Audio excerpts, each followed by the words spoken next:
Damage అయినా మనమే కట్టించుకుంటున్నాం, recharge చేసుకుంటున్నాం, టైం వేయించుకుంటున్నాం.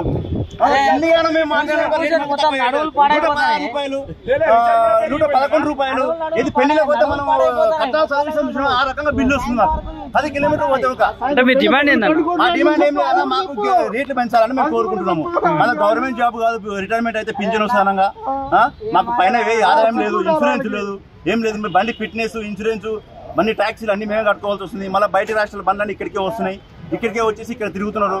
వాళ్ళు 15 రోజులు 4 రోజులు తిప్పుకోవాలి, హాస్పిటల్ కానీ షాపింగ్ కానీ తిరగాలి, ఎంబడే వెళ్ళిపోవాలి. కానీ అట్లా చేయట్లేదు, ఇక్కడనే సెటిల్ అయిపోతారు వాళ్ళు.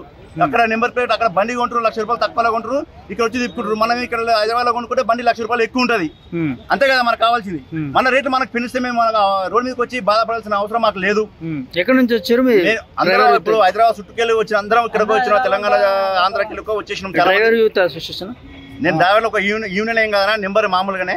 మేము అట్లా మేము ఇది కావట్లేదు, యూనియన్ కింద ఉన్నారు.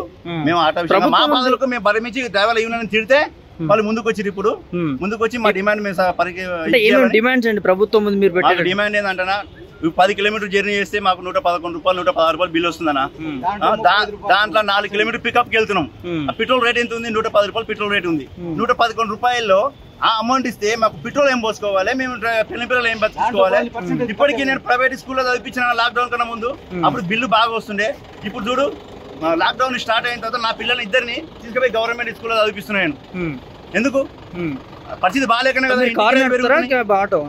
క్యాబ్ అన్న, క్యాబ్ ఇంటికి పెరుగుతున్నాయి.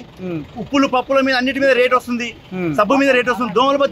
దోమలు వస్తామని దోమలపతి కొనుక్కుంటే దాని మీద ఒక రేటు ₹15 ఉంటుంది. మరి మాకెందుకు రేటు కట్టారు? మేమేం తప్పు చేస్తున్నాం? మాకు న్యాయం జరగాలని కోరుకుంటున్నాం అన్న. మాకు రేవంత్ అన్న వచ్చింది కాబట్టి ఈయన తరపుటి మాకు న్యాయం జరగాలని కోరుకుంటున్నాము, అంతే.